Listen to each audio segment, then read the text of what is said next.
Hello viewers, welcome back to my channel Sandipta's mom চ্যানেলে আরও একটা নতুন ভিডিওতে তোমাদের সবাইকে স্বাগত জানাই। তোমরা সবাই কেমন আছো? আশা করছি অনেক ভালো আছো, আর আমরাও খুব ভালো আছি। তো এই যে তোমরা ভিডিওটা দেখছো, এটা ভাবছো যে এই ভিডিওটা কেন আবার দিচ্ছি।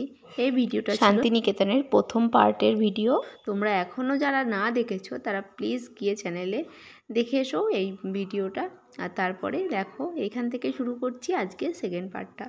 তো সেকেন্ড পার্টের প্রথমেই তোমাদেরকে দেখাচ্ছি, এটা ছিল জমিদার বাড়ি বা রাজবাড়ি বলো, যেটাই বলো, বোলপুর শান্তিনিকেতনের এটা একটা জমিদার বাড়ি। ভিতরটা চলো গিয়ে তোমাদেরকে দেখাচ্ছি। একদম মানে আমরা সিনেমায় বা গল্পতে যেরকম শুনেছি একদম সেই রকমই একটা জমিদার বাড়ি, রাজবাড়ি টাইপের। খুবই সুন্দর ছিল, আর লোকজন তো কেউই ছিল না, কিন্তু একটু ভয় ভয় লাগছিল। আমি তো বলছিলাম যে এটা কি সেই রাজমহলের শুটিং হয়েছিল এই জায়গাটাতে। তো যাই হোক, বেশ সুন্দর বড় বড় পিলার দেওয়া বাড়িটা, খুবই ভালো লাগছিল দেখতে। আর এই জায়গাটাতে ছিল ঠাকুর দালান। দেখো তোমরা দেখতেই পাচ্ছ, এখানে দুর্গা মূর্তি বাঁধা হচ্ছে। এখানে সামনে যেহেতু দুর্গা পুজো, তো এখানে দুর্গা পুজো হওয়ার জন্য মায়ের মূর্তি এখানে বাঁধা হচ্ছে। তো চলো তারপরে দেখো এই পাশে আসলাম, এখানেও একটা বারোয়ারি মতো ছিল, সেখানেও চলছিল দুর্গা প্রতিমা নির্মাণের কাজ। আর এইদিকে ছিল দুটো মন্দির, সাদা লালে মন্দির দুটো, কিন্তু দেখতে দারুণ লাগছিল। কিন্তু মন্দিরটা তখন বন্ধ ছিল, আমরা যেতে পারিনি ভিতরটা, বাইরে থেকে দেখেই চলে এসেছিলাম।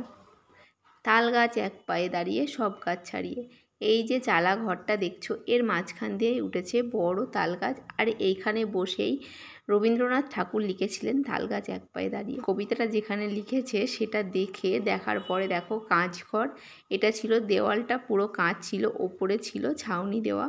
তো এই ঘরটার সামনে দিয়ে আমরা বিশ্বভারতী চারিদিকটা ঘুরছিলাম। বিশ্বভারতীর ভিতরে তো কোনোভাবেই এন্ট্রি সম্ভব নয়, যারা একমাত্র স্টুডেন্ট তারাই এর ভিতরে যেতে পারে।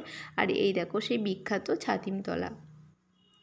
তো ছাতিমতলাটাও তোমাদেরকে দূর থেকে দেখিয়ে দিলাম, আমরাও এইভাবে দূর থেকেই দেখেছি। শান্তিনিকেতনের বিশ্বভারতীর ভিতরে যেতে দেয় না। আর তারপরেই চলে এসেছিলাম, দেখো এই মূর্তিটা যেটা এখানে স্তম্ভ আকারে আছে, এটা কিন্তু সারেগামা পা বোঝানো হচ্ছে। চলো তারপরে আবারও আমরা এগিয়ে যাই। আর এটা ছিল আর্ট গ্যালারি, আর উল্টো দিকেই ছিল নাট্যঘর। দেখো তার সামনে দিয়েও আমরা যাচ্ছিলাম, আর এইভাবে আস্তে আস্তে চারিদিকটা আমরা ঘুরছিলাম। ছাতিমতলা, তালধ্বজ, তারপরে দেখলাম নাট্যঘর, এদিকে দেখছিলাম আর্ট গ্যালারি, আর তারপর রামকিঙ্কর বেইজের পুরানো বাড়ি। এই সমস্ত কিছু দেখার পরে আমরা চলে গেছিলাম অমর্ত্য সেনের বাড়ির সামনে।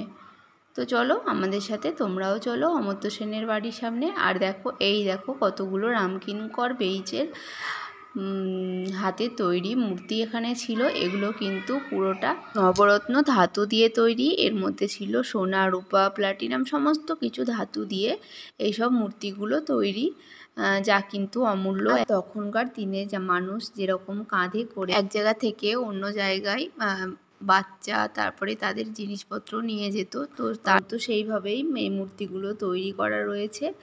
আর এগুলো দেখতে দেখতেই আমরা যাচ্ছিলাম। আর তোমরা কে কে শান্তিনিকেতন গেছো প্লিজ সেটাও কমেন্ট করো। আমি জানি অনেকেই গেছো, বাঙালিদের তো শান্তিনিকেতন সবচেয়ে প্রিয় জায়গা, নিশ্চয়ই সবাই যাবে। যারা না গেছো তারা তোমরা এই মূর্তিগুলো দেখতে থাকো। আশা করছি তোমাদের ভিডিওটা ভালোই লাগবে। প্লিজ তোমরা স্কিপ করো না ভিডিওটা, পুরো ভিডিওটা দেখো, নিশ্চয়ই তোমাদের ভালো লাগবে। আর এদিকে দেখো ছিল বয়েজ হোস্টেলও ছিল এখানে। তো এই যে সাইডগুলোতে ছিল বয়েজ হোস্টেল, আর গার্লস হোস্টেল তো প্রচুর রয়েছে। আর হোস্টেলের সামনেগুলোতেও কিন্তু বিভিন্ন রকমের মূর্তি এখানে তৈরি করা ছিল, অনেকগুলো দেখা যাচ্ছে, আবার কিছু কিছু জিনিস ভিতরে রয়েছে। তো চলো তারপরে আমরা আস্তে আস্তে এগিয়ে যাই। দেখো আমরা চলে এসেছি প্রতীচীর সামনে।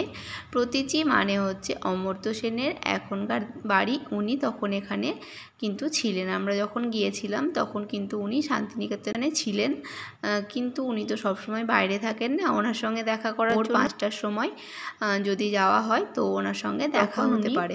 ভোর 5টার সময় ওনার বাড়ির সামনে প্রাতঃভ্রমণে বেরোন। তারপরে আমরা চলে গেছিলাম বোলপুরে, বল্লভপুর অভয়ারণ্যে। তো আমরা আর ভিতরে যাইনি। এখানে কিন্তু 100 টাকা করে টিকিট ছিল। আর এখানে দেখার মতো সেরকম কিছু ছিল না। ক্যাঙ্গারু ছিল আর ছিল হরিণ আর ময়ূর ছিল, কিন্তু ময়ূরগুলো সবসময় দেখা যায় না, এটা ওনারা কিন্তু ওখানে বলেই দিচ্ছিলেন। তো সেই জন্য আমরা আর এখান থেকে ভিতরে যাইনি। আর এখান দিয়ে কতগুলো হরিণ দেখা যাচ্ছিলো, আমি না ফোনের ভালো করে আসেনি, তো আমরা চোখে দেখতে পাচ্ছিলাম। তো চলো আমরা বন বিভাগের ভিতরে না ঢুকে এখান থেকেই বেরিয়ে চলে যাব।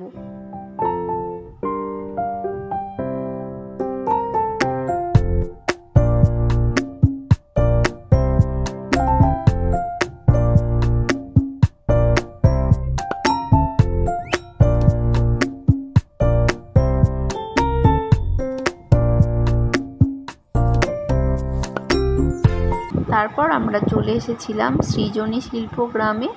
চলো তোমরা ভিতরটা দেখো কতটা সুন্দর এই জায়গাটা।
এই সৃজনী শিল্পগ্রামটাতে ছিল প্রত্যেকটা রাজ্যের কুঠির শিল্পগুলোকে তুলে ধরা হয়েছিল, আর সেগুলো কিন্তু আমাদের দেখতে খুবই ভালো লাগছিল।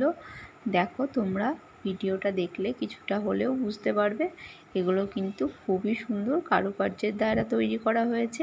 যে রাজ্যে যেরকমভাবে তাদের কুটির শিল্প করা হয় আর কি, সেইভাবেই একদম এগুলো তুলে ধরা হয়েছে।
তোমরা দেখতেই পেলে এই সৃজনী শিল্পগ্রামে কতগুলো রাজ্যের কুটির শিল্প, তাদের জীবনযাত্রা, এই সমস্ত কিছু তুলে ধরা হয়েছে। তো তোমাদের সঙ্গে তো একটা কথা শেয়ার করাই হয়নি, এই সৃজনী শিল্পগ্রামের ভিতরে ঢুকতে গেলেও কিন্তু তোমাদের টিকিট কাটতে হবে। এখানে টিকিটের প্রবেশ মূল্য ছিল 30 টাকা করে মাথা পিছু। আর এই জায়গাটা কিন্তু অনেকটাই বড় এরিয়া জুড়ে আছে। তো এরও মাঝখানে দেখো কতগুলো জায়গাতে কিন্তু মেলা বসেছিল, দোকান বসেছিল, মেলা না। এই যে পুকুরটা রয়েছে, এই পুকুরের চারিদিকে কিন্তু ঘুরে ঘুরে দেখতে গেলে কিন্তু অনেকটা টাইম কেটে যাবে। আর এখানেও কতগুলো দোকান বসেছিল। তো এইসব জায়গাতে আমরা আর কিছু কেনাকাটা করিনি। তারপরে দেখো আমরা চলে এসেছিলাম হাটে। তো সোনাঝুরি হাটটা এখন শুক্রবার থেকে সোমবার পর্যন্ত হয়, আর আমরা গিয়েছিলাম মঙ্গলবার। তো সেই জন্য সোনাঝুরি হাটটার আমরা পাইনি।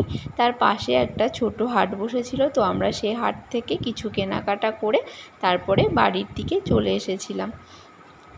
তো তোমাদের আজকের ভিডিওটা কেমন লাগলো অবশ্যই কমেন্টের মাধ্যমে জানাবে। আর যদি ভালো লাগে তো প্লিজ লাইক, শেয়ার আর একটা কমেন্ট করে দিও। তো সবাই খুব ভালো থেকো, সুস্থ থেকো। আজকের মতো এখানেই শেষ। তো সবাইকে অনেক ভালোবাসা জানিয়ে আজকের মতো এখানেই টাটা। থ্যাংক ইউ এতক্ষণ ভিডিওটা দেখার জন্য।